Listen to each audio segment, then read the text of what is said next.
Boa noite a todos. Bem, estamos aqui reunidos para a banca de defesa do trabalho de mestrado de Alexandre Lucindo. Estamos aqui, eu sou a orientadora, professora auxiliadora, doutora de Guajará-Mirim, a nossa convidada. Professor Hélio é um examinador do programa, está desde o começo também, né, da qualificação. Ambos eles participaram da qualificação.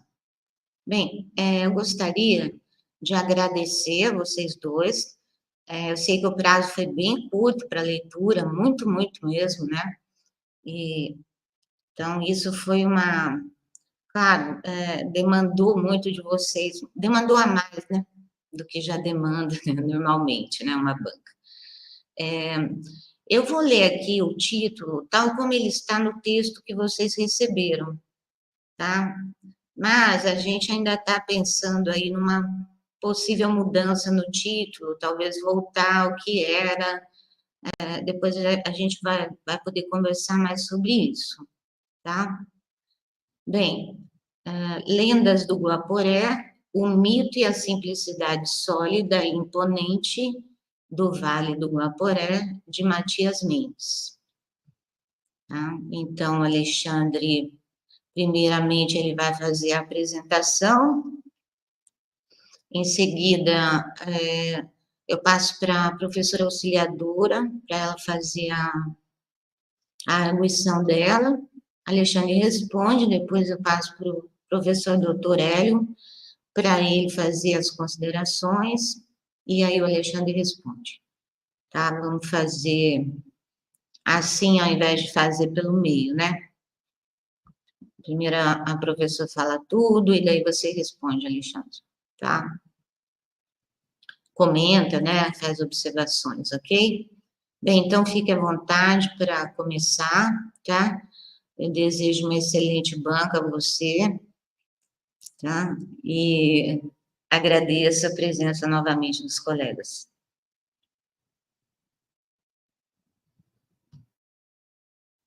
Você está sem áudio, Alexandre. Acho que agora voltou. Então, agradeço, né, as primeiras colocações e também quero agradecer à banca, né, a professora auxiliadora, sabendo da situação dela, mas está aqui firme conosco, professor doutor Hélio também, né, que tem... Ambos me ajudaram muito, desde a qualificação até esse momento agora. E também a professora doutora Juliana Mioli, né, que é a nossa suplente. Então, vamos iniciar aqui a nossa apresentação. E também cumprimento os demais que estão acompanhando aí pelo chat.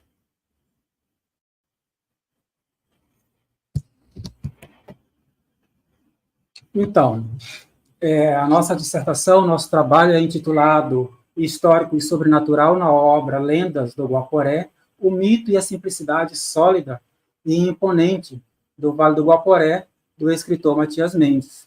A nossa linha de pesquisa foi a 2, Literatura, Memória e Identidade Pan-Americanas. Eu, Alexandre Lucindo da Silva, como discente, e a minha orientadora, a professora doutora Heloísa Helena Siqueira Correia. Em resumo, esta pesquisa objetiva evidenciar as inter-relações entre os personagens humanos e outros que humanos, seres não humanos, nas narrativas mencionadas e recontadas na obra Lendas do Guaporé, o mito e a simplicidade sólida e imponente do Vale do Guaporé, de Matias Mendes, cujos referentes são os seres naturais e sobrenaturais da região geográfica do Vale do Guaporé, também escolhida como referente o espaço ficcional da obra. Graças ao fato de que os seres naturais e sobrenaturais conviverem nas Amazônias, e isso ocorre semelhantemente no Vale do Guaporé, torna-se necessária a abordagem lado a lado dos personagens seres naturais e sobrenaturais, humanos e alguns outros que humanos, animais e seres sobrenaturais. Os seres naturais e sobrenaturais, seres que não respeitam completamente a ordem natural dos organismos vivos descrito pelas várias ciências. Mantém, nos capítulos da obra, variadas relações com os personagens indígenas, ribeirinhos, seringueiros, indígenas, remanescentes de quilombolas, bolivianos, entre outros, habitantes da região. A manifestação de tais seres personagens humanos e os personagens seres naturais e sobrenaturais assinala a presença de algo que os leitores externos ao ambiente cultural amazônico podem denominar como insólito, mas que a perspectiva dos habitantes da região muito provavelmente possui existência sólida, natural e cotidiana. Ao adotar a perspectiva crítica, este trabalho reconhece que a obra de Matias Mendes, ao manifestar encontro entre humanos e outros que humanos, contribui para que o leitor conheça a efetiva possibilidade de interação entre cultura e natureza. A metodologia aqui proposta consiste, primeiramente, em uma pesquisa bibliográfica das concepções de mito, lendas e causas, para, em seguida, mergulhar nas relações entre humanos e outros que humanos nas narrativas comentadas. O passo seguinte é o ensaio de análise dessas mesmas relações. Por fim, a obra Lendas do Guaporé é um convite para mergulharmos na natureza, cultura e sobrenatureza da região, valorizando-as e respeitando-as igualmente. Falar um pouco aqui sobre o autor. Nós temos aqui o autor. O autor e historiador Matias Alves Mendes nasceu no dia 24 de fevereiro de 1949 na colônia de Lamego, no Forte Príncipe da Beira, no Vale do Guaporé. Matias Mendes é um escritor negro, brilhante, intelectual e poeta. Conquistou o título de primeiro escritor do Vale do Guaporé. E aí, em pesquisa, na curiosidade, eu busquei saber quais, no decorrer, desde a sua juventude, quais foram as suas profissões. Na juventude, ele iniciou com a questão na agricultura, com a família, foi pintor de obra, balconista, auxiliar administrativo, gerente, revendedor da empresa Caterpillar, chefe de escritório, porém foi na função de topógrafo que lhe possibilitou inúmeras viagens por todo o Vale do Guaporé, tornando-se um profundo conhecedor da história e geografia regional. Aqui nós temos algumas de suas obras, As Emoções e o Agreste, As Musas e o Perfil, As Querelas e o Destino, As Malvinas do Jamari, Síntese da Literatura de Rondônia, Eflúvios de Decrença, Apologia da Negritude, A Lira do Crepúsculo e Lendas do Guaporé. Agora, fazer uma pequena síntese, do que a obra em si, Essa, Lendas do Guaporé, é nosso carro-chefe, nosso meio de chegarmos a essa dissertação. Palavras do autor. Acima de tudo, é uma justa homenagem ao brioso povo que contribuiu para a manifestação da soberania brasileira na margem oriental do belo e grandioso Vale do Guaporé. Esta obra é, antes de mais nada, um providencial resgate das memórias de um povo modesto e corajoso. Na verdade, Lendas do Guaporé abrange um pouco de história, um pouco de crônica e um pouco de fábula, haja vista a inclusão de fatos comprováveis, os relatos de cunhos subjetivos e os registros de histórias e crendices populares que podem ser ou não verdadeiras. Embora trate de lendas, inclui boa parte de verdadeiras histórias de um punhado de bravos brasileiros que ainda não foram lembrados como devido carinho pelos historiadores. Entre as narrativas lembradas pelo autor, o estudo tratará daquelas em que há atuação dos seres naturais, humanos e alguns outros que humanos, como os animais e os seres sobrenaturais. A nossa dissertação, o nosso trabalho, ele está distribuído da seguinte forma: introdução, capítulo 1, mito, a lenda e os causos, subcapítulo, nós temos mito, história e literatura, a complementariedades e os conflitos. No capítulo 2, humanos e outros que humanos em narrativas orais e escrita. Ponto 2.1, as narrativas amazônicas que escuta e que se escreve. 2.2, os outros que humanos, personagens orais e escritos. No capítulo 3, nós temos as relações entre os humanos e outros que humanos. No subcapítulo 3.1, os humanos, os animais e os seres sobrenaturais. 3.2, os narradores e os personagens. Por fim, as considerações finais e referências. No capítulo 1, lendas e causas.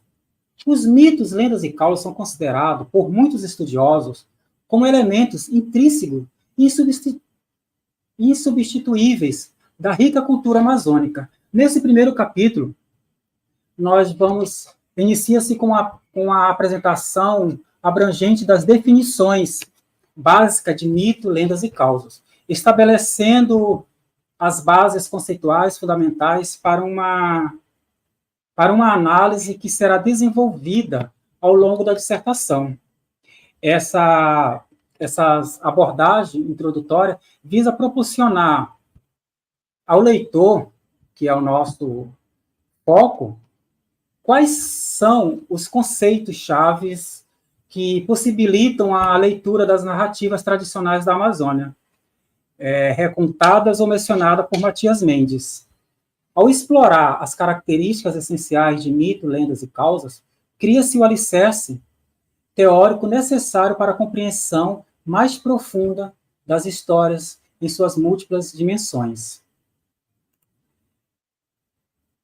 No subcapítulo 1.1, mito, história e literatura, segundo Cristiana, para examinar as relações entre literatura e história, é preciso antes questionar o conceito de literatura e seus limites possíveis. Em geral, se entende que a literatura não pertence à esfera da referencialidade ou da representação fiel das coisas de mundo.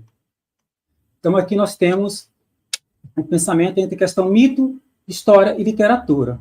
Denota-se que a literatura vai mais longe, oferecendo aos leitores a oportunidade de vivenciar situações que estão além da sua própria experiência cotidiana. Essa capacidade de transporte para cenários e circunstâncias imaginárias permite que os leitores explorem mundos alternativos e, assim, expandam suas perspectivas. Dessa forma, através da literatura, o indivíduo percebe que seu acesso ao mundo real é limitado às representações que foram criadas sobre elas. Essas representações são, por sua vez, interpretadas, são interpretações dos eventos e não uma visão objetiva da realidade. No capítulo 2, humanos e outros que humanos, em narrativas orais e escritas. Ao longo da leitura das narrativas recontadas na obra Lendas do Guaporé, nos deparamos com relações que nos chamam a atenção no enredo e colocam em relevo característica das personagens. Referimos-nos ao convívio do homem em igualdade com os animais e seres sobrenaturais. Então, aqui nós, nesse capítulo 2, humanos e outros que humanos, né? É um termo agora, né, que se usa, outros que humanos em narrativas, né? Então, será o momento de discutir como a tradição oral da região do Vale do Guaporé marca presença na relação entre humanos e outros que humanos, como, por exemplo, na relação entre seres humanos e animais, e entre humanos e animais que não são considerados sagrados, né? Ou que são considerados sagrados, que nós sabemos que, no decorrer aqui da apresentação, nós vamos ver que no decorrer, para essa população do Vale do Guaporé, entre os povos amazônicos, alguns animais são, sim, considerados sagrados, ou possuem poderes sobrenaturais, ou ainda o modo pelo qual os humanos percebem a natureza como uma entidade sagrada, dotada de vida e de poderes divinos.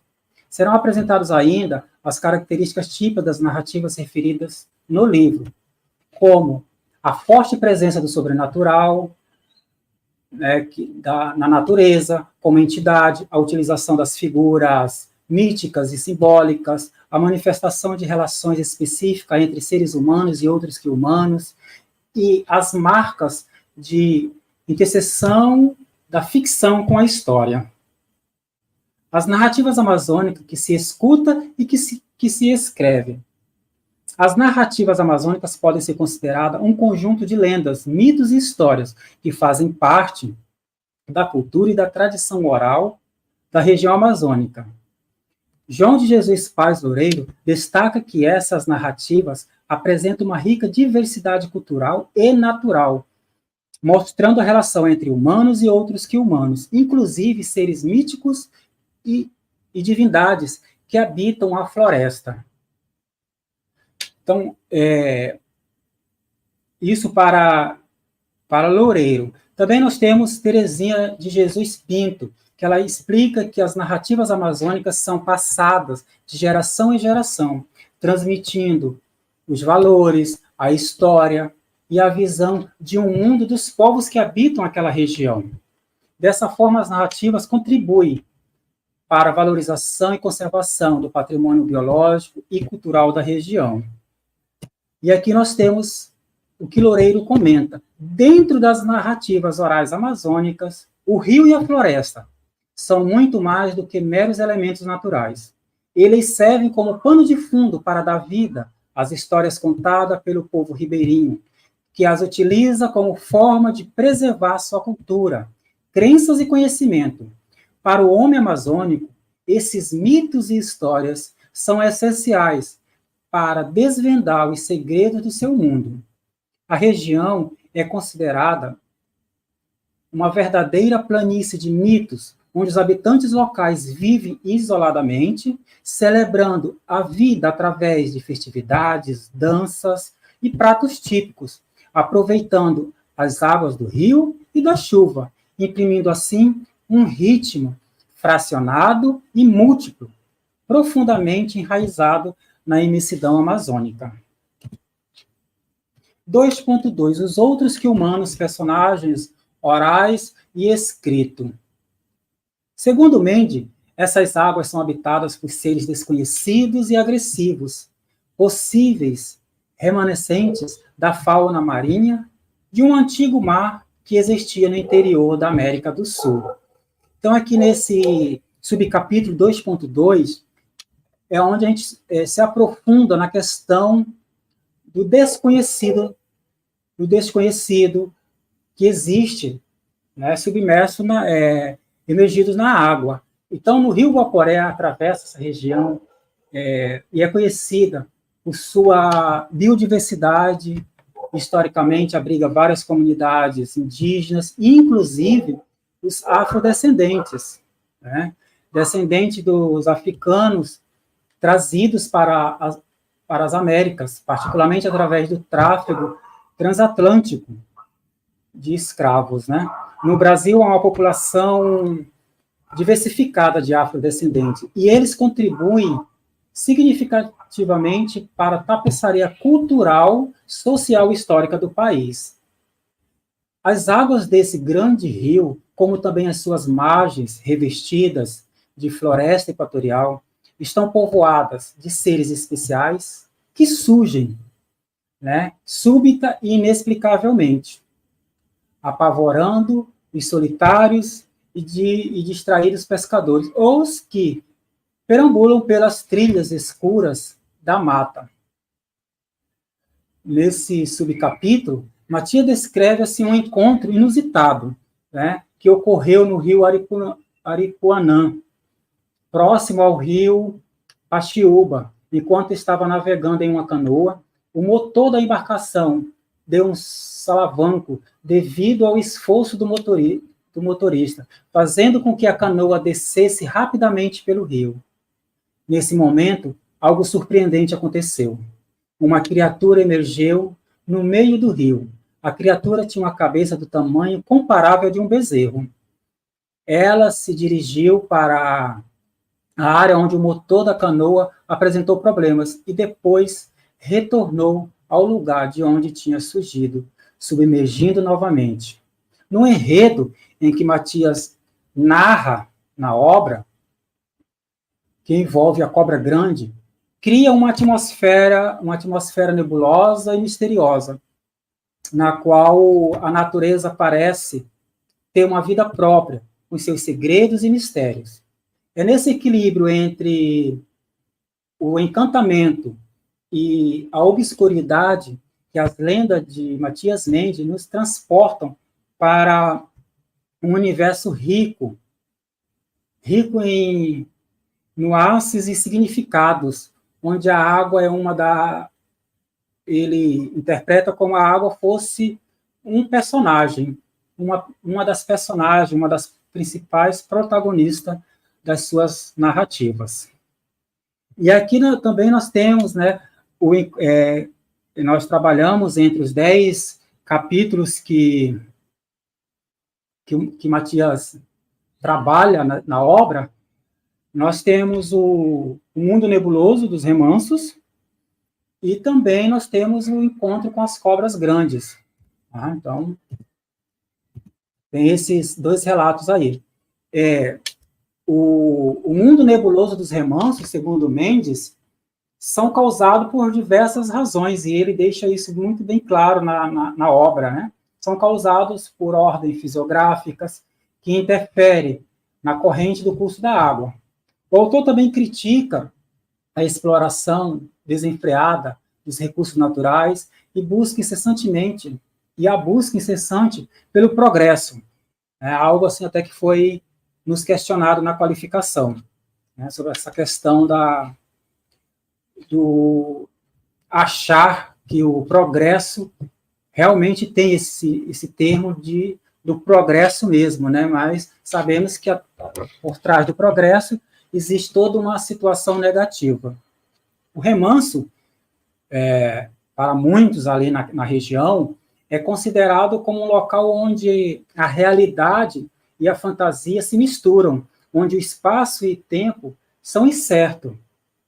E podemos até dizer e interpretar que é onde os seres humanos são confrontados pelo desconhecido, que a partir do momento que tem essas situações, né, o homem, o ser humano, ele acaba se amedrontando diante daquelas situações, diante do desconhecido.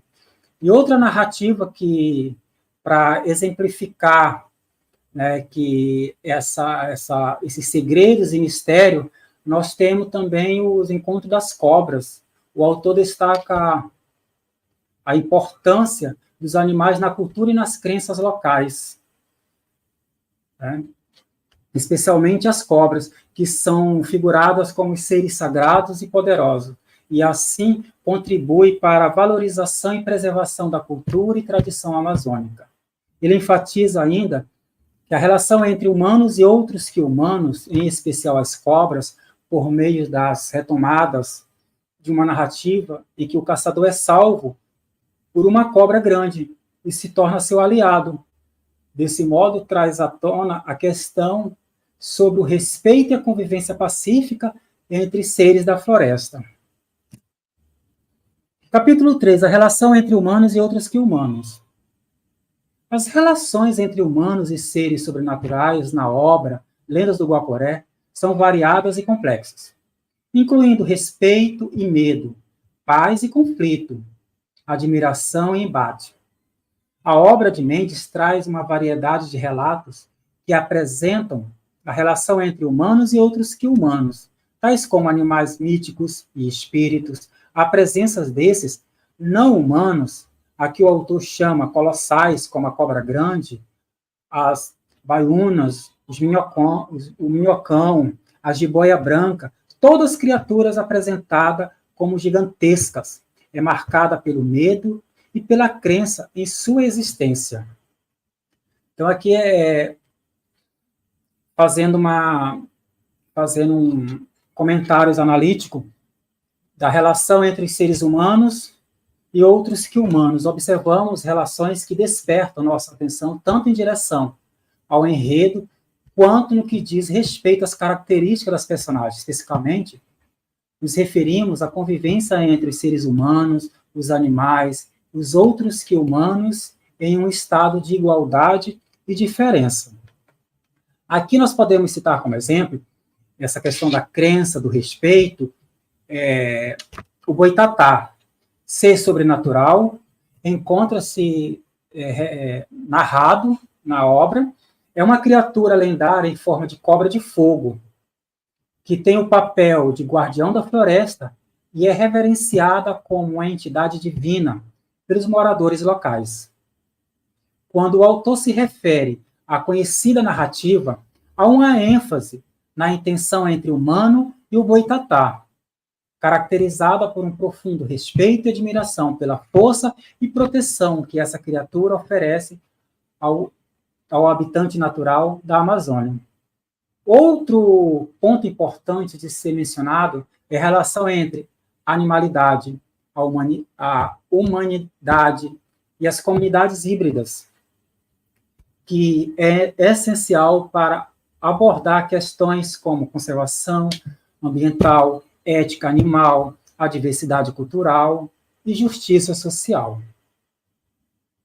A relação entre os humanos e outros que humanos nas lendas amazônicas se mostra em diferentes dimensões, desde a compreensão e o respeito pelos seres que habitam a floresta, até as disputas e conflitos que surgem quando a natureza é vista apenas como um recurso de exploração.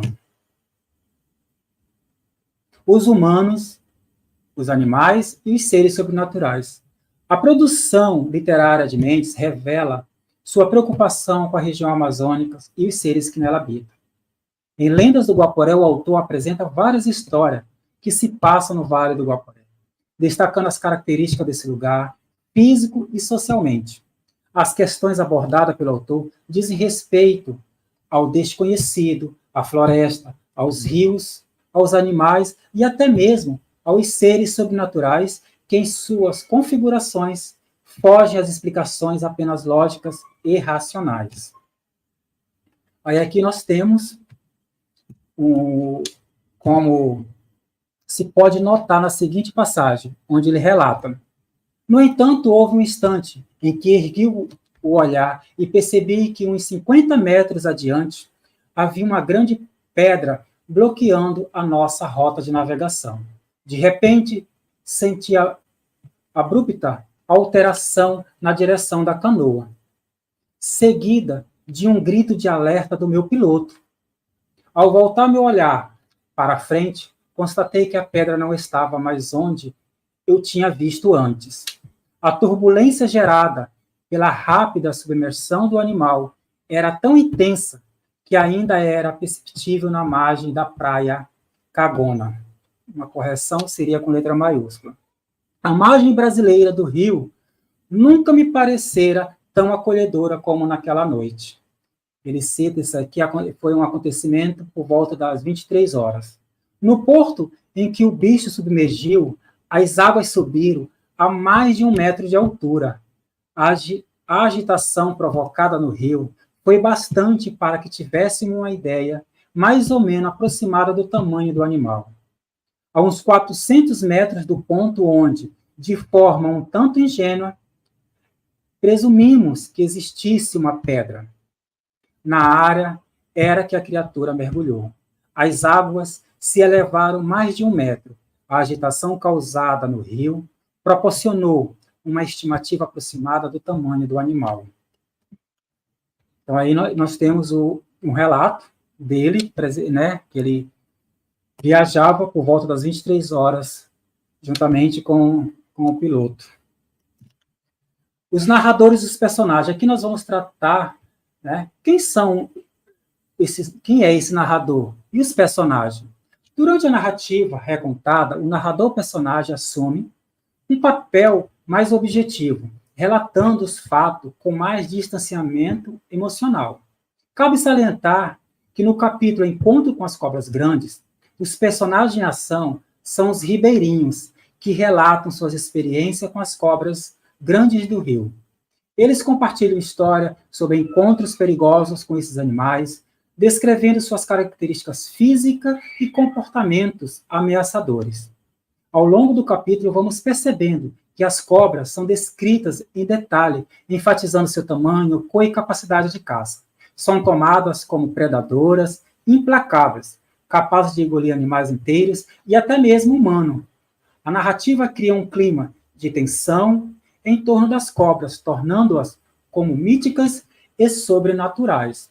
O protagonista aqui que nós encontramos ao interpretarmos essa obra é dado às cobras, que são as principais figuras da história e geram medo e fascínio nos ribeirinhos. Os personagens humanos, por sua vez, né, são objetificados, ou seja, são reduzidos a meros observadores da natureza e não têm um papel ativo na trama, sendo apresentados como vítimas indefesas, impotentes diante do poder das cobras, servindo principalmente para transmitir o conhecimento e as crenças sobre as cobras grandes aos leitores.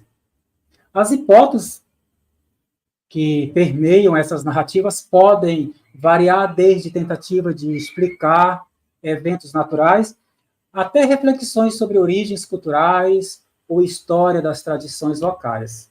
Essas histórias, geralmente, preservam tradições e valores das comunidades locais, mantendo viva a riqueza cultural, principalmente do Vale do Guaporé, que é o que nós estamos aqui analisando. As nossas considerações finais, a obra Lenda do Guaporé, o mito e a simplicidade sólida e imponente do Vale do Guaporé, de Matias Mendes, é uma celebração de riqueza histórica e sobrenatural da região do Vale do Guaporé. Através das lendas presentes na obra, somos transportados para um universo mágico e fascinante, onde mitos e realidades se interlaçam. Ao longo da obra, podemos observar a forma como o autor resgata e valoriza as tradições culturais e mitológicas da região, dando voz às histórias ancestrais que permeiam a memória coletiva dos habitantes locais. Através das lendas, somos convidados a explorar a mítica e a complexidade da região, revelando o profundo respeito e reverência pelos elementos naturais e seres sobrenaturais que habitam o Vale do Guaporé, e, ao mesmo tempo, o medo que causam. As lendas, fatos e hipóteses presentes em Lendas do Guaporé possuem um valor significativo, preservando a identidade e a rica história dessa região, além de oferecer uma visão sobre a mitologia e as tradições dos povos locais ao longo do tempo. E aqui nós temos as nossas algumas das nossas referências, e assim eu encerro a apresentação.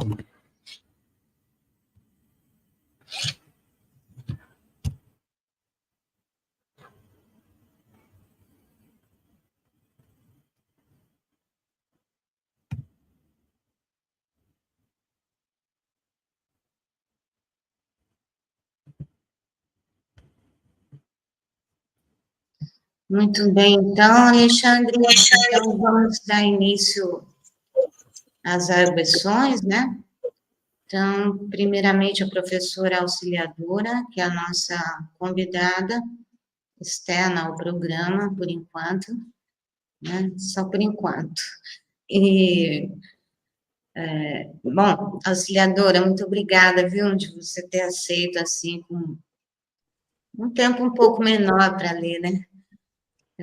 Agradeço muito, tá? E agora é com você, fica à vontade. A gente acho que está calculando uns 20 minutos de fala, meia hora no máximo, né? Vamos tentar? Eu acho que a minha fala vai dar menos tempo. porque no momento da defesa a gente já não tem muito o que dizer, principalmente se o mestrando acata as sugestões dadas na qualificação. Então, boa tarde a todos, né?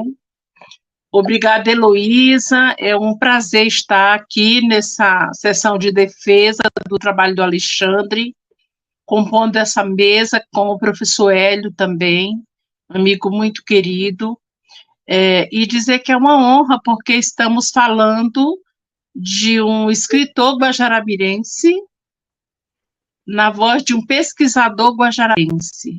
Então, Matias Mendes e Alexandre são dois guajaramirenses, né? E ter uma obra de Matias Mendes estudada no mestrado de literatura amazônica, né, de Rondônia, para nós assim um privilégio, né? Porque Matias é o nosso grande escritor, é o escritor do Vale do Guaporé. E, além disso, é um grande amigo, um homem poliglota, né? E o Alexandre, quando ele ingressou no mestrado, ele já sabia que ele queria pesquisar alguma coisa, algum tema que fizesse essa abordagem, que falasse da Amazônia, que falasse exatamente dessa temática que ele escolheu, né? Então, eu acompanhei o Alexandre Lucindo desde o princípio, quando ele ainda estava procurando um tema para estudar no mestrado, né? E ver ele no final desse percurso, depois de um período tão turbulento e com um trabalho que melhorou muito, cresceu muito depois da qualificação, para a gente é, assim, um privilégio. Então, eu não teria muitas questões para mencionar, né? Eu vejo que ele incluiu, que ele fez uma revisão daqueles temas que a gente discutiu na qualificação, sempre lembrando que o trabalho é do pesquisador e do orientador. Então, assim, nós não podemos dar muitos palpites, né? Porque as sugestões elas vão ser discutidas pelo orientador, mas eu vejo que ele acatou a maioria das sugestões e o trabalho ficou muito melhor. Mas sempre tem, né, alguma coisa, assim, um outro olhar, um pequeno aspecto formal, e aí eu já queria dizer, professora, que eu deixaria este título mesmo, Lendas do Guaporé, né, bem significativo para o que a obra contém, né, e também menciona aqui o Vale do Guaporé e o Matias Mendes, né, então eu acho que o título, ele cabe tudo que está no trabalho. E uma questão que eu fico sempre em dúvida são as questões dos resumos, né, eu não sei, eu ainda preciso saber certinho se o mestrado ele tem uma estrutura de resumo ou se o pesquisador ele fica à vontade para elaborar o resumo. Eu costumo ser mais metódica na elaboração do resumo, porque eu acho que quando a gente vai fazer uma pesquisa sobre uma fortuna crítica, quando a gente vai fazer uma busca, geralmente, para ler o trabalho, a gente vai buscar quase sempre nos resumos, né? Então, eu vejo que faltam alguns elementos que são essenciais, mas por não conhecer a estrutura do resumo sugerido pelo programa, eu vou me abster de questionar. Mas eu gostaria que o Alexandre, já que ele vai ter tempo de fazer uma revisão para a entrega do trabalho final, que ele verificasse essa questão do resumo. Então, Alexandre, gostei muito das suas dedicatórias, né? Muito bom a gente ser grato com as pessoas. Às vezes o mestrando chega no final e ele não agradece nem aos professores do programa. Então, a gratidão ela é sempre muito bem vista, né? E eu gostei da forma como você valorizou seus professores, seus familiares, seus amigos de trabalho, porque a gente sabe que esse percurso a gente não vence sozinho. Então, dito isso, vamos lá para a introdução. Eu não gosto de citação na introdução, eu acho que não cabe. Então, eu sugiro que quando você apresenta o conceito de sobrenatural, que você faça de uma forma indireta, ou você deixe para caracterizar esse sobrenatural lá dentro do texto, quando você fala do humano, não humano, do imaginário, em algum momento lá, mas eu tiraria essa citação direta que está na sua introdução. E também, outra questão, cadê, meu Deus, deixa eu procurar aqui, em relação a quando você apresenta a fortuna crítica, tem 2 trabalhos que eu considero que são importantes, que eu mencionei eles na sua qualificação. Um é o trabalho do João Pedro Antelo, mas não é esse que você citou, né? É um que ele defende no TCC de graduação dele, aqui no campus de Guajará-Mirim. No ano de 2018, ele faz a defesa de um texto, Amazonicidade, Erotismo e Africanidade na obra de Matias Mendes. Primeiro do que esse texto que ele publica lá com a Genesi e a Elis Meire. Então, se você pudesse incluir, Alexandre, eu vou enviar para você esses dados, tá, desse artigo. E também tem um artigo sobre lendas do Guaporé, que foi um estudo feito por um aluno chamado Roberto. Você vai achar na biblioteca da Uni, mas eu também posso levantar, eu participei desta banca. Então, são 2 artigos, né, que eu considero que devem ser colocados aí, porque Matias Mendes, ele não teve muitos estudos ainda sobre a obra dele, e eu acho que a obra de Matias, ela é primorosa. Os poemas, ele tem um estilo de escrita muito, muito bonito, né? Então, tudo que você puder incluir no seu trabalho, né, vai contribuir para o conhecimento das pessoas em relação às obras de Matias. Até porque Matias agora está doente, né? Ele não está mais publicando, por enquanto, nesses últimos anos. É bem difícil, toda vez que a gente orienta algum trabalho, ou participo de algum trabalho que tem sobre ele, eu mando sempre um recadinho pela professora Conceição, que é sobrinha dele, Conceição Gomes. Eu falo, diga para o seu tio que a obra dele está sendo estudada, porque as pessoas chegam num determinado tempo, né, e eles já contribuíram tanto. Inclusive, ele tem a obra Síntese da Literatura de Rondônia, que é primorosa também. Além dos textos de poesia e prosa, ele tem essa obra que ele escreveu com Eunice Bueno, dando esse panorama da literatura, principalmente de Porto Velho e Guajará-Mirim, porque a obra foi publicada em 1984, né? O terceiro ponto, Alexandre, eu acho que ainda eu tenho 10 minutos. O terceiro ponto que eu vejo no seu trabalho, eu fiquei esperando, é quando você menciona os bois bumbais. Eu anotei aqui, e quando você vai mencionar o Garantido e o Caprichoso e o Festival de Parintins. E como nós temos aqui o Flor do Campo e o Malhadinho, inclusive como um patrimônio, né? É um patrimônio estadual, e foi revitalizado esse festival, então este ano aconteceu, foi lindo.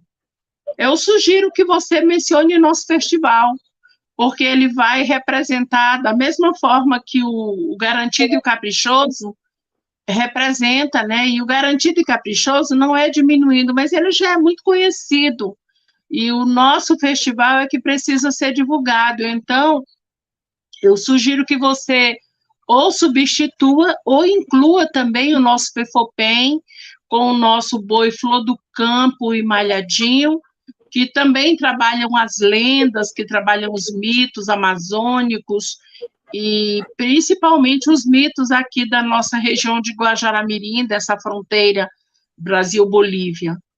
Então, seriam essas 3 anotações. Eu acho que é na página, já encontrei aqui, Alexandre, que você diz que era página 41. Podemos citar também a festa do Boi-Bumbá como um exemplo de preservação cultural.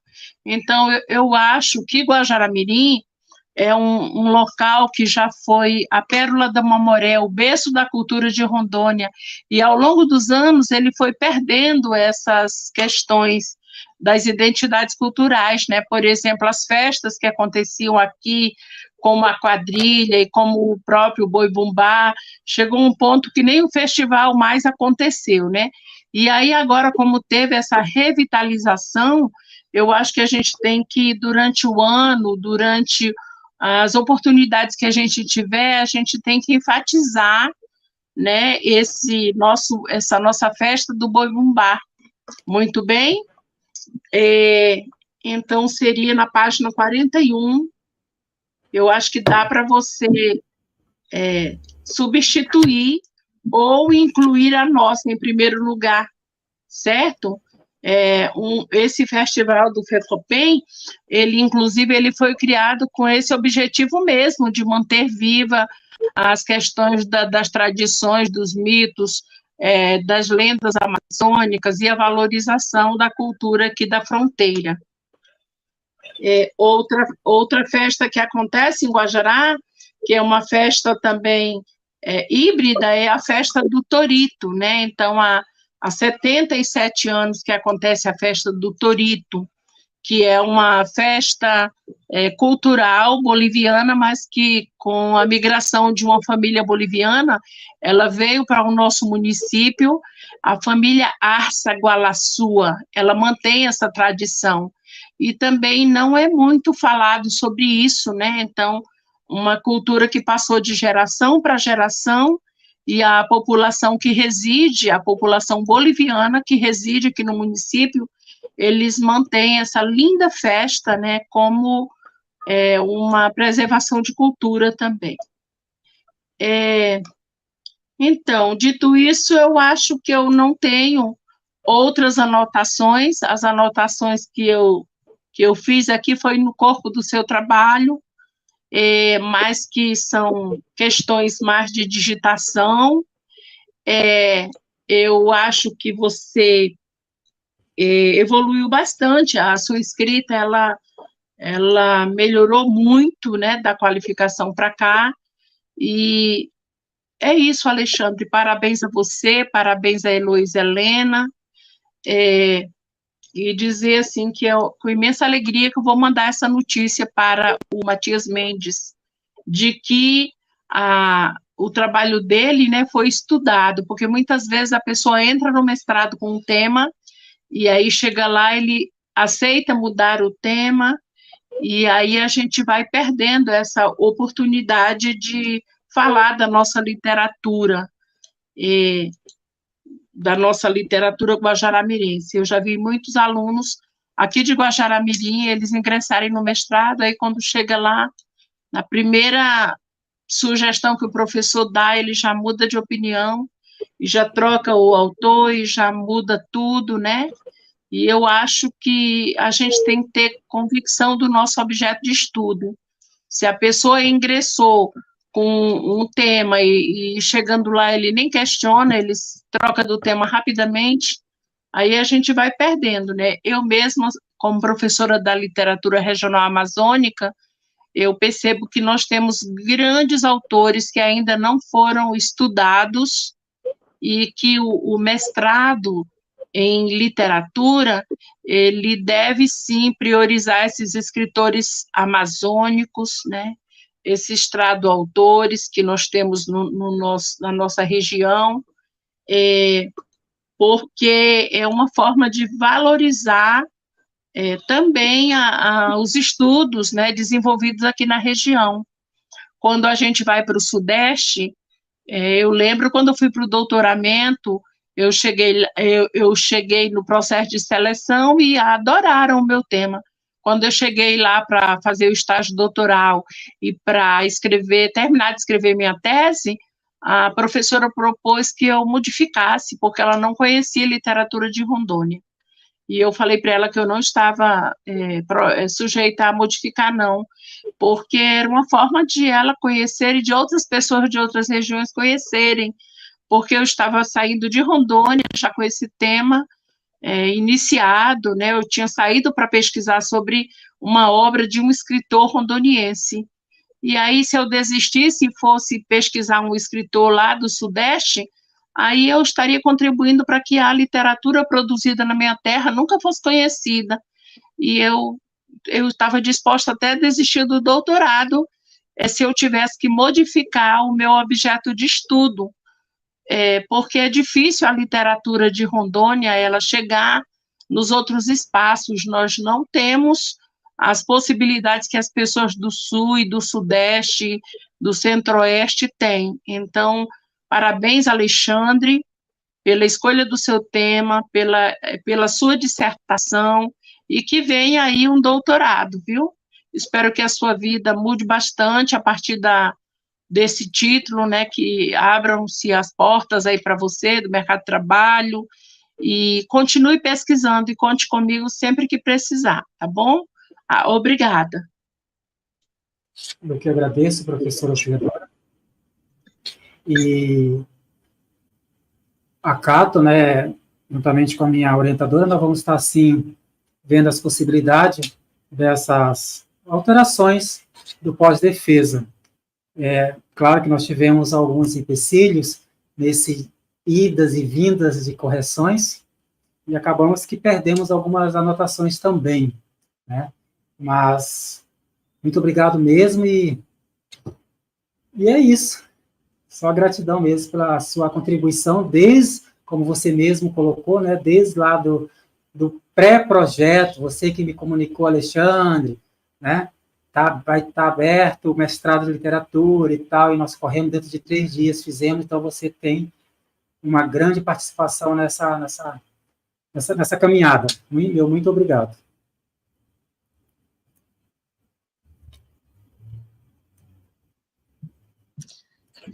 Bem, quer comentar mais alguma coisa, Alexandre? Eu acredito que não, né, professora Heloísa, nós vamos estar vendo essa questão do resumo, como ela colocou, né, a questão da introdução e sobre as questões da fortuna crítica, e vamos estar aí trabalhando, né, João Pedro, Roberto, e vou fazer um levantamento, sim, porque, como ela bem colocou, sou guajaramirense, e por que não citar o nosso boi-bumbá local? Tá certo. Tá joia. Auxiliadora, muito obrigada, tá? Bem, daqui a pouco a gente vai fazer aquela saída da sala, né? Depois que o Hélio fizer a agressão, e daí a gente conversa mais um pouco, tá? Bem, vamos lá então, Hélio. Agora, então, vai ser o professor Hélio Rocha, que vai fazer a lição do trabalho do Alexandre. Também participou da qualificação. Ele e a professora auxiliadora deram muitas contribuições na qualificação. Tá? Contribuições para melhoramento do texto, inclusive com indicação de autores, né? Foi muito bom. Hélio, muito obrigada, a palavra é sua. Boa noite a todos que estão no StreamYard, aqui, né? Heloísa, professora auxiliadora de Guajará-Mirim. Obrigado pelas suas palavras de fraternité. Obrigado, Luiz Helena, né, pelo convite. Ao Alexandre, né, eu ter lido mais essa vez o seu trabalho. Ao Ellison, que está, aos parentes e familiares do Alexandre que estão, alguns amigos e amigas do mestrado em estudos literários da Federal de Rondônia. Eu endosso as palavras da professora auxiliadora no sentido de que é preciso descolonizar. E descolonizar, é preciso eu conhecer essa colonização. Então, se você está com seu objeto de estudo, que pode ser feito, que o ideal seria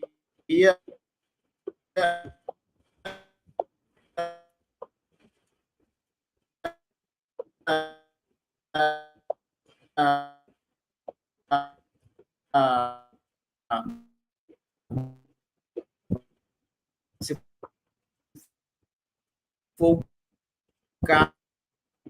caso, delimitar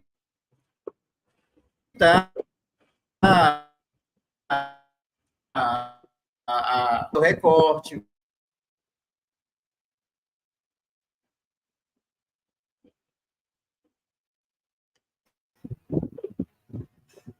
Então, eu fiz a leitura, né, como eu disse, Alexandre, e claro, né, sempre vai haver marcações, não só para comprovar que foi feita a leitura, né, que é o que se espera, orientador espera que seja feita a leitura, né, e as marcas são as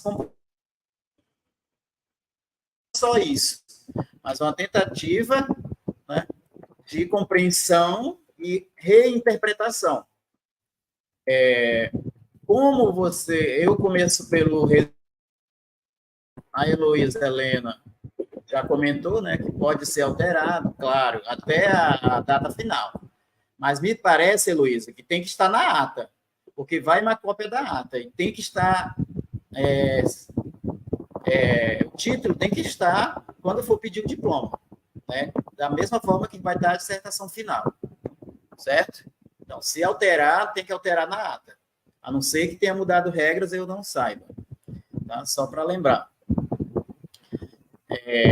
Bem, no resumo, Alexandre, eu sugiro que você tire a palavra seres não humanos, logo na segunda linha. Quando você fala outros que humanos, eu penso que esse é o conceito-chave que você está usando. É um dos, certo? Porque você bota muito bem, né? Eu concordo com outros que humanos.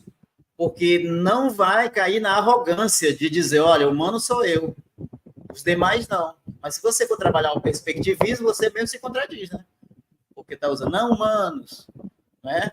Aí, para ficar só esse conceito, eu marquei no teu texto. Onde eu percebi, eu fui marcando em amarelo para você usar só outros que humanos, né? Então, nós temos duas categorias, digamos assim, humanos, outros que humanos, outros à parte dos humanos, porque senão já é aquela arrogância, como eu comentei, né? Eu sou humano, você não, né? Eu sou superior, esses outros não. Então, já tem a minha leitura, né?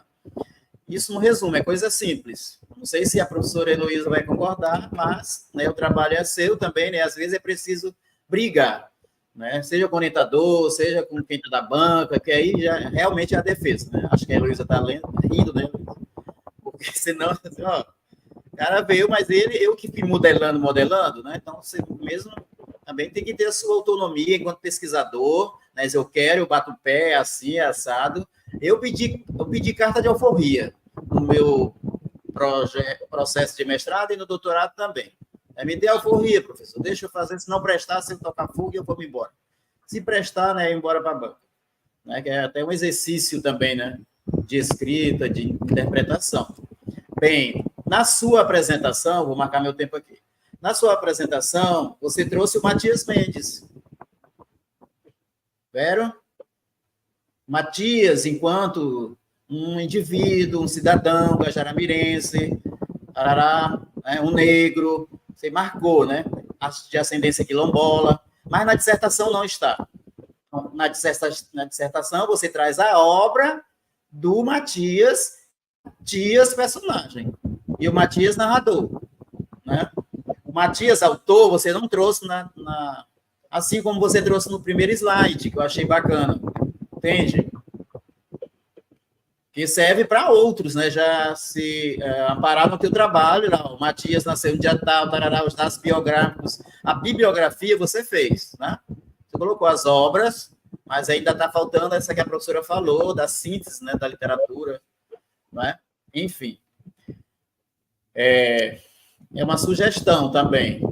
Antes de falar da obra, talvez traga o Guaporé, como você fez. Gostei também da sua introdução, se colocando no texto, dizendo, quando eu fui para o processo seletivo, fui aprovado, parará, e mandaram que eu fosse para uma localidade a 4 dias de viagem, né, que só 4 dias já há bastante tempo. passando em vários lugares, já ficou assustado e tal, né? Mas foi uma experiência, foi a partir dessa experiência que você, né, percebeu, né? Que você intuiu, né? Vou estudar isso, posso estudar a vida toda, inclusive, né? Toda a sua prática de estudo, etc., escrita, pode ser da região do Guaporé, voltada para as narrativas, né, fantásticas ou não, né, para casos, né, para outras, como tem outros alunos, né, de mestrado e doutorado, que você sabe, que eu já te falei, estudando narrativas indígenas, de mulheres parteiras, ou de quilombolas, de Sagarana, de Pedras Negras, enfim, né, para ir delimitando e radiografando, digamos assim, na literatura. Aí eu gostei, né? Não só gostei, eu acho que tá bom ali aquela parte. Você fez essa introdução. Bem, aí eu escrevi, né? No início do resumo, você diz que são narrativas mencionadas e recontadas. Eu acho que... Vou tirar esse verbo, tá? Eu penso, né, que seja mais produtivo colocar ouvidas por Matias e recontadas por ele mesmo na obra. 30 anos depois, 30 e poucos anos, você vai dizer que foi em 68 que ele essas histórias, né? Por aí, você fala o ano de 68. Então, há mais de 50 anos. Aí a obra sai em 2007, então, tantos anos depois é que ele vai recontar. E aí, esse ato de recontar já, né, já vem a questão da memória, do esquecimento, das escolhas, né, do que vai ficar. Então, talvez não seja o trabalho da sua dissertação agora, mas para depois, né? Um artigo, falar dessa... Né, lembrar, esquecer, escrever e esquecer de novo. Não é? Há uma palavra aí no seu resumo, sobrenatureza, que é um conceito. Não sei se passou batida essa palavra. Você só cita essa palavra, mas não explicita. Não diz, olha, eu estou com o conceito do fulano de tal. Então, no caso, eu sei que já é defesa, mas para poder ficar mais, né, mais assim, fechado, você poderia, se a Heloísa conhecer a obra também, for lá, eu tenho, inclusive, é do Marco Antônio Valentim. Extramundanidade e sobrenatureza. Você usa no resumo. Né? Por que eu digo isso? Porque é um conceito-chave, Alexandre, que você não... Né? Porque se eu coloco sobrenatureza, ela é que vai levar a uma coisa mais específica, né? Que é o Vieira de Castro, quem escreve o prefácio, e no prefácio, eu acho que é lá que o Vieira de Castro diz, né? Que ela vai estabelecer, enfim, não é o termo que ele usa, estabelecer, eu não lembro, mas é o que torna possível, né, as transformações e o contato entre mundos distintos. Vai dizer lá no prefácio dessa obra, né, o que torna. Então, como você está trabalhando entre mundos, não é?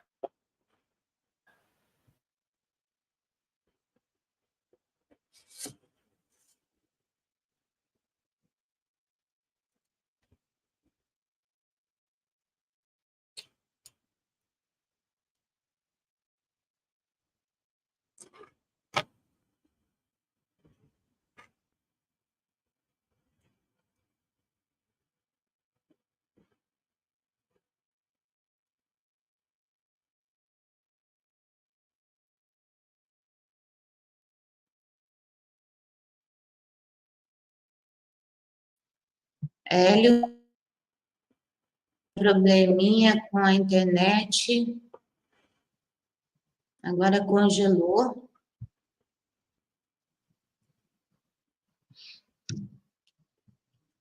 Acho que o professor Hélio, o sinal caiu.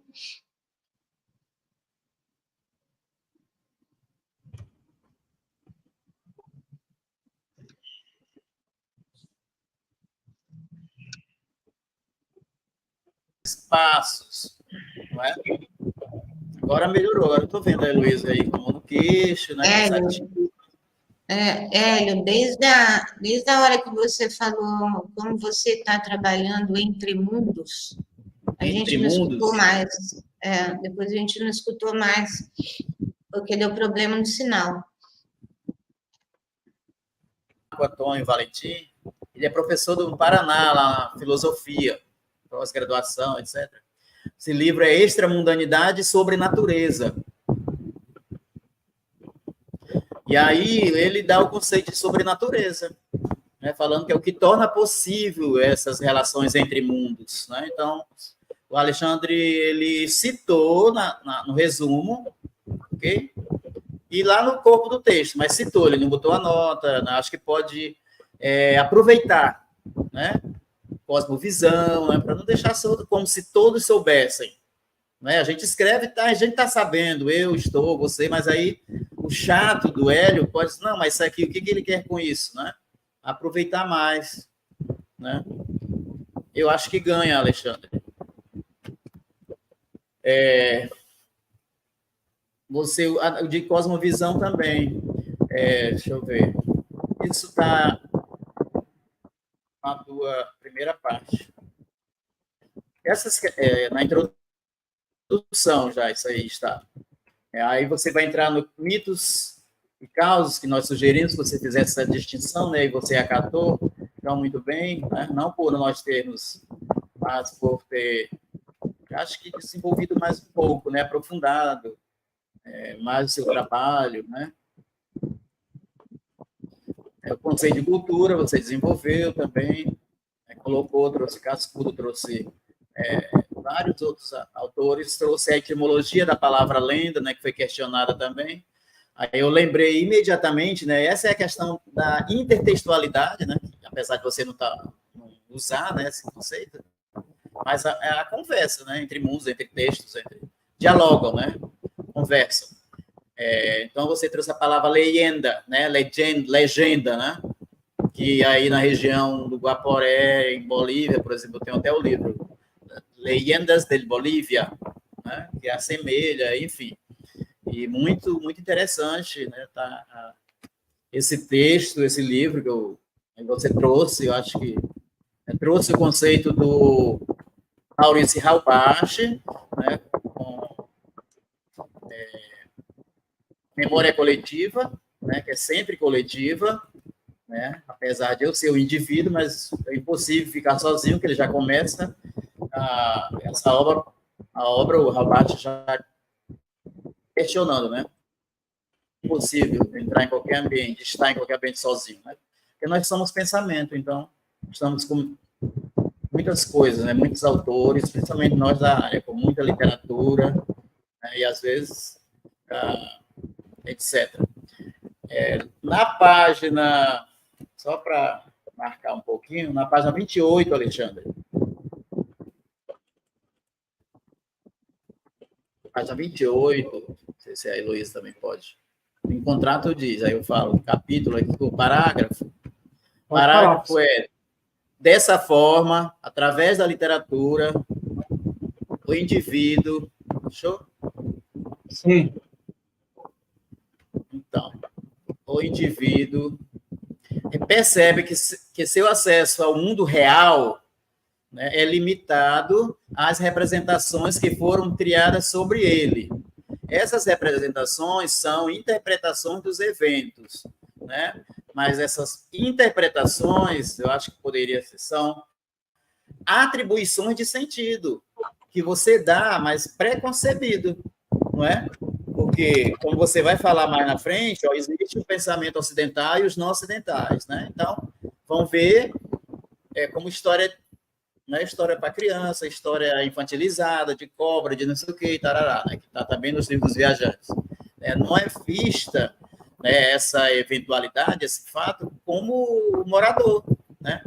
Não tem nada a ver com a espiritualidade, não enxerga, não tem o respeito nenhum, matam e tiram o couro e espicham na parede, né? Como é o caso do personagem aí do livro da Grace Jekyll, né? Que é para servir de troféu. Isso é uma afronta, né, aos seres, no caso da cobra grande, né, ou qualquer outro que seja.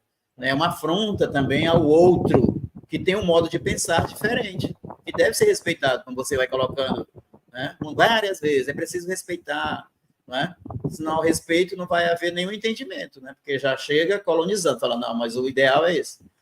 Então, eu colocaria real entre aspas, né? Porque o que é o real?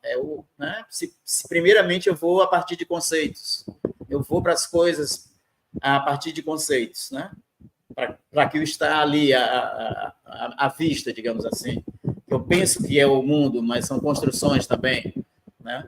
São construções que eu vejo porque eu estou engessado nisso. E aí eu vejo isso, né? Então, quando eu desingesto, quando eu descolonizo, aí eu vejo, né, a pupunha, por exemplo, como algo, né, encantado, né? Eu vejo a água como vida, como respeito que eu tenho, não vou cair no rio de qualquer forma, eu faço o sinal da cruz, eu asperso, né, a água de alguma forma.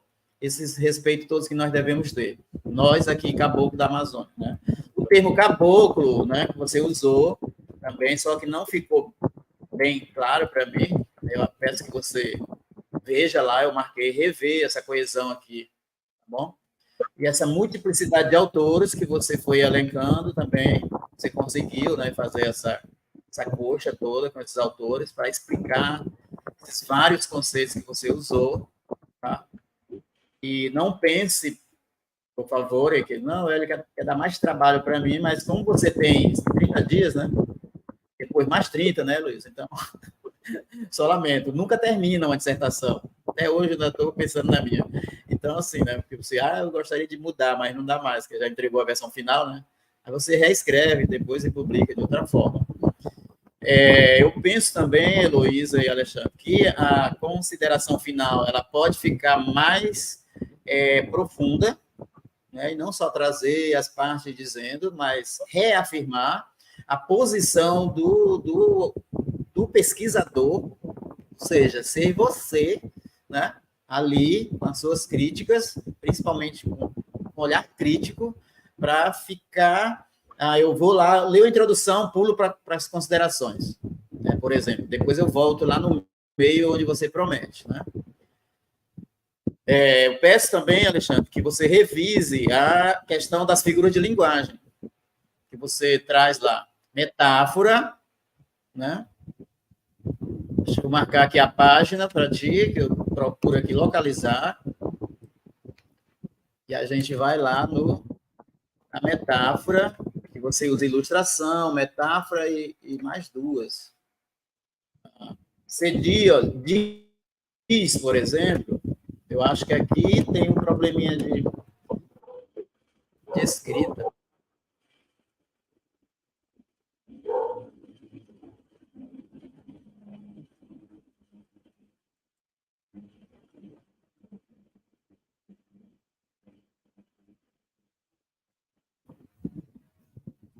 Importante frisar.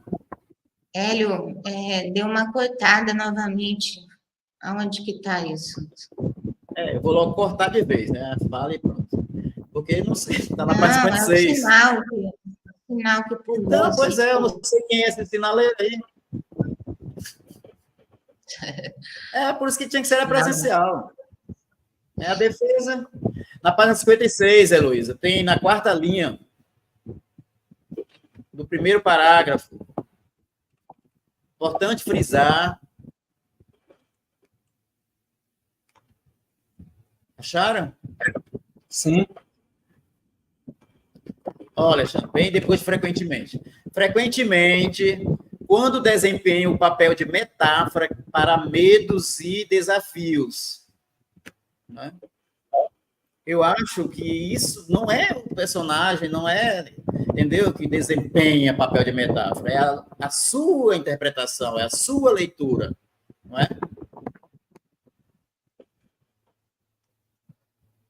Não é? Aí mais lá depois você vai especificar, né, esses personagens, essas metáforas também, né? Tudo é metáfora, na verdade.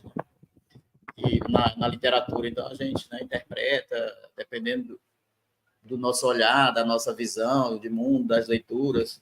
Então, eu acho que é aí, ó, eles personificam os obstáculos que o personagem precisa enfrentar. Física, ou, né, que isso aí, ó, tu tem que reescrever, eu penso, né, dizem assim, sou eu que estou, né, interpretando assim, entendeu? que é para não achar que qualquer leitor vai ler e já vai entender assim, isso aqui é uma metáfora disso, né? Pode ser ou não. É isso, é só para botar um caroço aqui, uma pedra no caminho, né? Mas no mais, Alexandre, então, tem um problema mais embaixo, quando tu fala de estereótipos prejudiciais.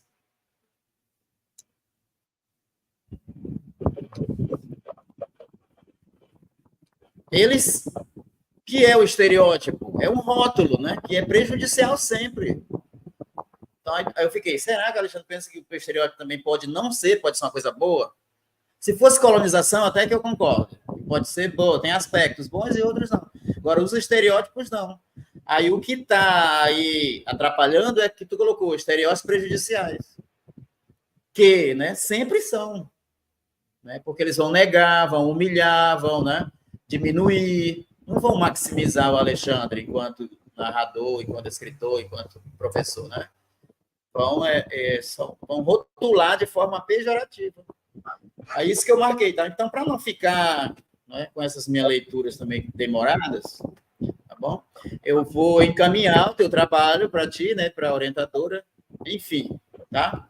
Com essas marcas, essas coisinhas, e também, aí cabe a vocês, né? Assim, eu não vou mais ler, né? Quem vai ler é a orientadora, e vai bater o martelo, né, Luiz? E aí, assim, fica a cargo de vocês, principalmente para você, né, que vai ter esse período, né, de revisão. É isso, pergunta mesmo eu não tenho, vou dizer, o que é isso, Alexandre? Né, e tal, porque eu li o trabalho, eu marquei, né, algumas coisas, tá? Eu agradeço, e é isso. Obrigado. Obrigada, Hélio, pela lição. Acho que foram bastante apontamentos, né, para a gente rever, Alexandre. E aí, agora é contigo, para comentar, né? Novamente agradecer ao professor Hélio, ele foi, assim, muitíssimo importante no nosso objeto de estudo, desde a qualificação, com os apontamentos dele, é algo assim que eu gostaria de mencionar, que ele questionou a questão dos quilombolas, dos povos ribeirinhos, dos bolivianos. Então, assim, aos poucos nós fomos encaixando, né, essas citações. E, claro que, juntamente com você, minha orientadora, nós vamos novamente sentar, rever o que podemos fazer nesse pós-defesa, como ele bem colocou, nós temos 30, 60 dias aí pela frente ainda para trabalharmos. E eu fico grato em saber que ele realmente, assim, teve esse olhar crítico, né, no nosso trabalho. Isso é muito importante quando você, enquanto autor de uma obra, seja um artigo, por mais simples que seja, mas que tem um outro olhar crítico, alguém que possa estar te mostrando onde você pode melhorar, né, aqui você acertou, aqui você errou. Então, professor Hélio, eu agradeço mesmo, né, desde da qualificação, né, acatamos muita coisa, né, me perturbei os finais de semana, o senhor passou alguns materiais sobre os afrodescendentes, sobre os periódicos lá da revista da Uni Afro, né, indicação Marcos Teixeira, enfim. Então, só tenho que agradecer mesmo, meu muito obrigado.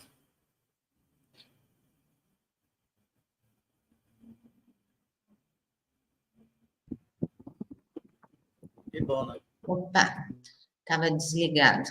Chegamos ao final das arguições, então chega um momento em que nós vamos nos retirar, nós três, né? Vamos para outra sala, e enquanto isso, Alexandre toma uma água, estica a perna, daqui a pouco a gente volta. Conversa com o pessoal que está, né, lá no YouTube.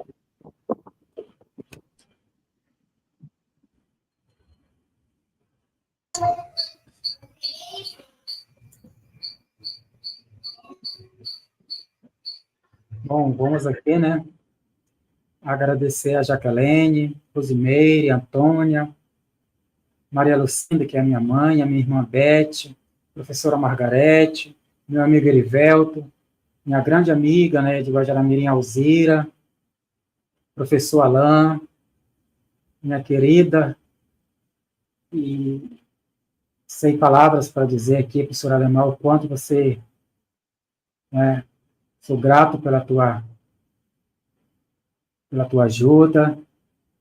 A Maria Rosineia Bernarche, né, Vieira, minha amiga de curso, lá do curso de letras, minha querida amiga Priscila Soares, também de Guajaramirim, porém trabalha aqui no município, professora, e muito obrigado pelas felicitações que vocês me fazem aí, né?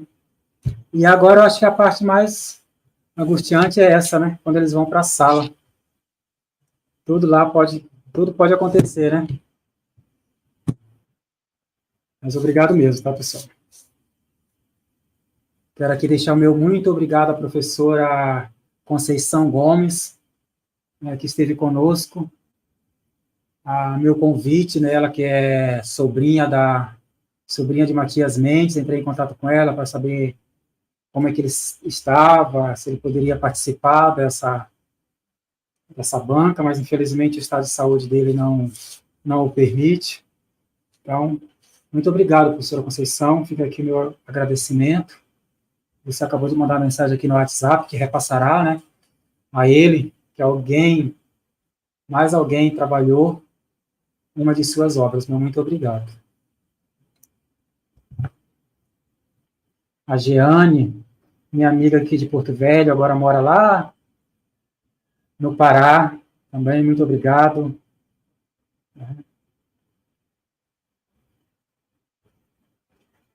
É isso mesmo, Priscila, agora é a hora da grande verdade. Alemar, parabéns, já deu certo. Os meus colegas de turma, sucesso.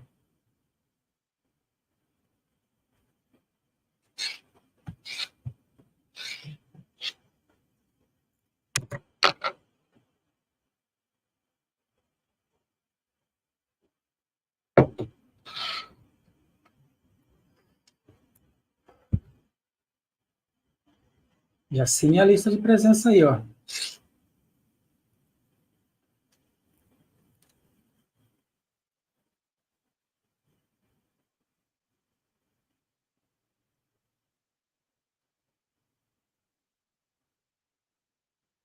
Entrou aqui a Maria Lucinda, mas eu acredito que seja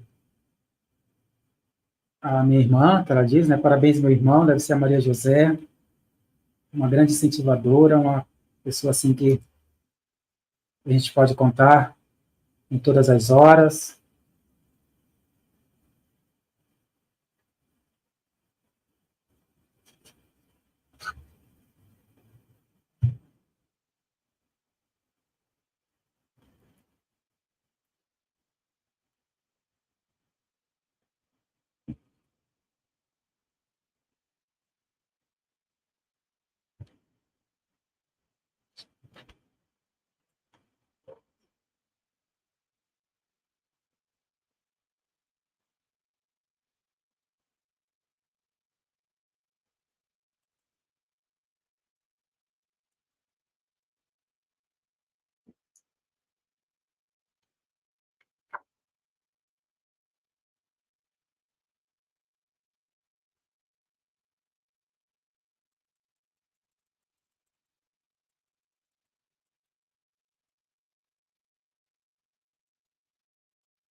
Obrigado, Esther.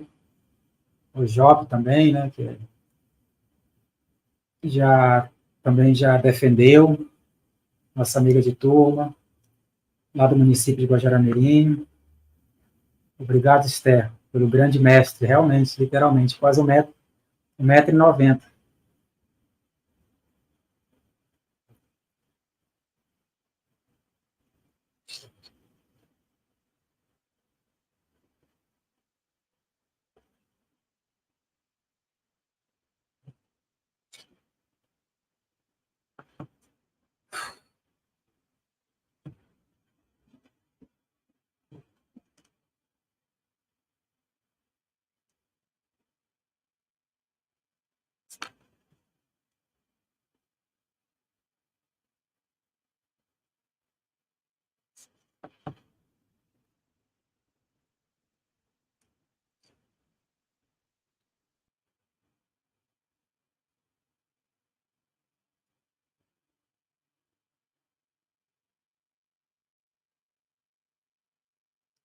Obrigado, Maria Heloísa.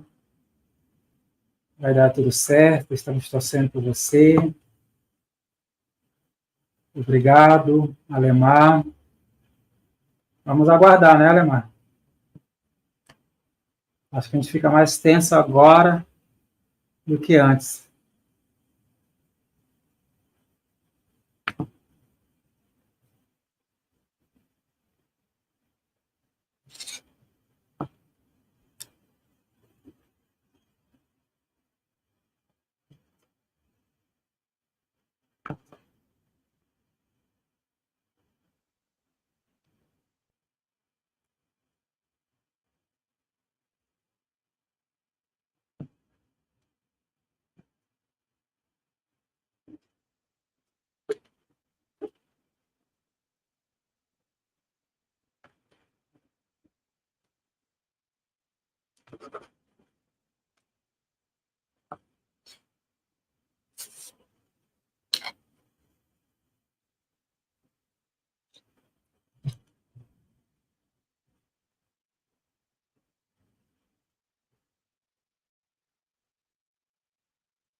Tatiana, obrigado, Tatiana. Professora, mestre também já. Aqui, vizinha nossa do Amazonas. Professora Margarete, outra vez, obrigado. Alexandra, minha irmã, muito obrigado.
Obrigado, Diane. Eder Luiz, obrigado.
O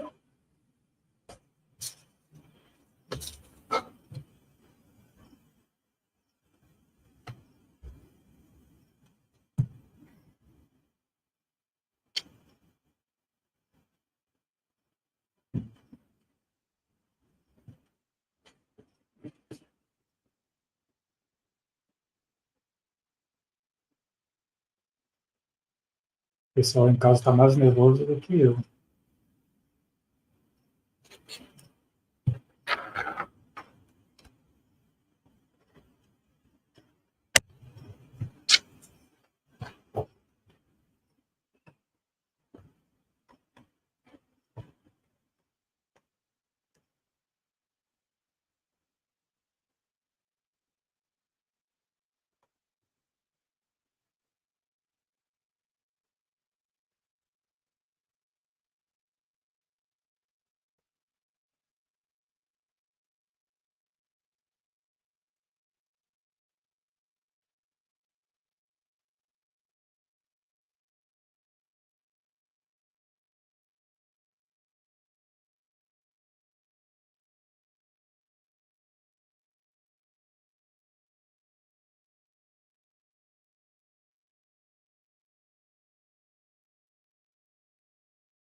Estamos de volta.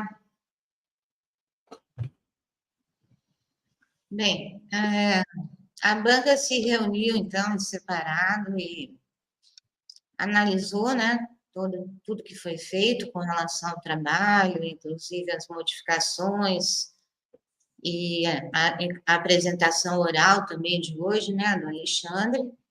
Então, eu vou ler só um trechinho da ata, tá bom?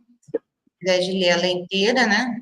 Está aqui a data, dia 18, né, de dezembro de 2023, foi realizado o exame de defesa do mestrando, Alexandre Lucino da Silva Pereira, cuja dissertação intitula-se Lendas do Guaporé, o mito e a simplicidade sólida e imponente do Vale do Guaporé, de Matias Mendes.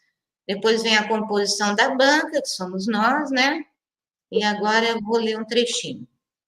Observando o tempo regulamentar, os examinadores arguíram o candidato sobre a dissertação apresentada. Após o processo de arguição e defesa, foi suspensa a sessão pública e, em sessão secreta, os examinadores atribuíram o resultado. Reaberta a sessão pública, foi anunciado o resultado. O candidato foi aprovado, sendo-lhe concedido o prazo de 60 dias para proceder aos devidos ajustes e exigências feitas pela banca examinadora, né, e inserir a versão final da dissertação no cigarro. Ok, Alexandre? Meus parabéns, tá? Seu trabalho foi aprovado. E depois a gente vai conversar aí sobre essa revisão, né, que ainda precisa ser feita, ok? Ok, professor. Então, quero agradecer aos professores novamente. A professora auxiliadora, como lá no início falei, ela foi uma das minhas grandes incentivadoras, pegou na minha mão, mesmo na distância, ela lá em Guajará-Mirim, eu aqui em Porto Velho, né? Isso foi numa quarta-feira, vamos fazer o pré-projeto, entramos à madrugada, e quando foi na sexta-feira, 6 horas da tarde, conseguimos enviar o pré-projeto. Então, a professora auxiliadora, assim, ela é a mãezona nossa aqui, entendeu? Professor Hélio, tive já a oportunidade de conhecer pessoalmente, né? É uma pessoa, assim, que a gente aprende muito, né? Tanto no virtual quanto no presencial. É um cara, assim, que a gente admira enquanto pessoa, enquanto educador, enquanto crítico de uma literatura amazônica, né? Eu gosto dele, esse lado dele, né? Vamos descolonizar o que muitos já colonizaram. E falar da professora Heloísa, como orientadora, né? Chorei várias vezes, pensei em desistir, peguei Covid, não vai dar certo, e ela ali, não, vamos até o fim, né? A conheci pessoalmente. Só agradecer a professora Heloísa, assim, eu acredito que dentre outras pessoas, eu acho que eu fui feliz em ser escolhido por ela, lá atrás, há 2 anos e meio, no pré-projeto lá, quando eu apresentei. Também quero aqui agradecer a minha turma, 2021, a todos, aos nossos colegas, são 23, tivemos algumas desistências, mas em especial a Jaqueline Costa, né, que é aqui de Porto Velho, a Josi do Pará, que não tinha hora assim para nós nos comunicarmos. Era de manhã, à tarde, madrugada, Josi me ajuda, Jaque me socorre, entendeu? Então, assim, foram 2 pessoas essenciais para que eu pudesse chegar até aqui. Sem contar os demais, né, que Alexandre não desiste, vai dar certo, e assim a gente foi trilhando, né, passo por passo, tirando as pedras, os obstáculos, e chegamos aqui. E falar da minha família, né, em especial a minha mãe, que mesmo não sendo conhecedora das letras, é uma grande incentivadora na educação, sobre criar 5 filhos, e sempre nos dizia que o melhor caminho é a educação, né? Então, assim, a minha mãe, meu muito obrigado, talvez nunca tenha lhe dito, né, essa palavra em público, mas o amor que eu tenho por você é grandioso, te amo muito, minha mãe. As minhas irmãs, Maria, Josefa, Alexandra, a Beth, são incentivadoras, meus sobrinhos, né? Aqui também quero trazer em memória meu sobrinho Andrei e a minha sobrinha Maiara, que enquanto estiveram conosco aqui nesse mundo terreno, sempre foram pessoas assim, tio, o senhor consegue, tio, vai.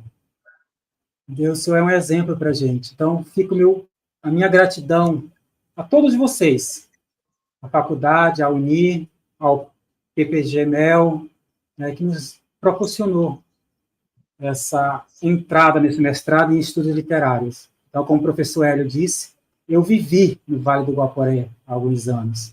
Então, me apaixonei por aquele vale, e agora mesmo eu falava com a sobrinha do Matias Mendes, que vamos trabalhar assim, vamos trazer mais a história dos guaporeenses na pessoa desse escritor, Matias Mendes. Então, fica aqui a minha gratidão aos meus amigos, familiares, aos meus colegas de trabalho, a professora Alemar, a professora Alessandra Gomes, enfim.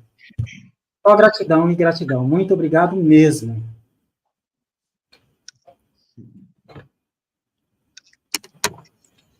Obrigado, professora. Muito obrigado.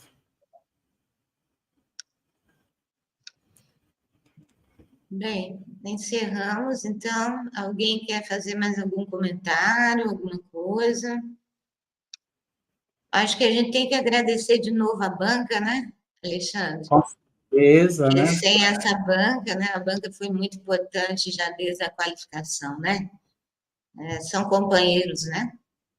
Sim, talvez a senhora... diferente. Eu falei, né, do professor Hélio, né? Eu acredito, assim, que a nossa dissertação, nosso objeto de estudo, agora na defesa, ele foi um pouco mais light, devido, eu até comentava agora com a Jaqueline, sobre a qualificação.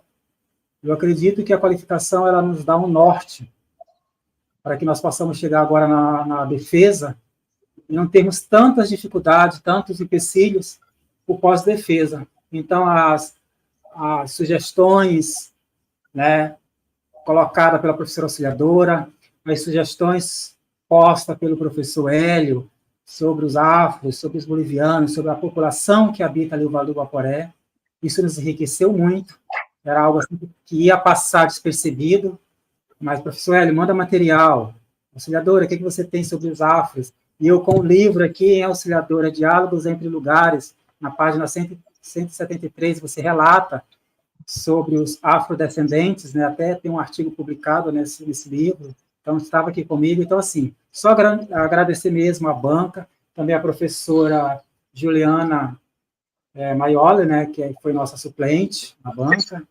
Meu muito obrigado mesmo, só gratidão, gente, muito obrigado. Tá tudo certo, então. Eu já encaminhei para a Heloísa. Obrigado, professora. Bem, boa noite a todos, então, agradecer a presença das pessoas aí que vieram apoiar o Alexandre também, né, que estão assistindo, tá? Boa noite a todos, bom descanso, e Alexandre vai comemorar, tá? Você vai comemorar. Obrigado, professor. Abraço. Agora apareceu. Então, obrigado. O Ellison, né, que nos deu suporte aí também. Obrigado. Beijo, auxiliador. Até mais.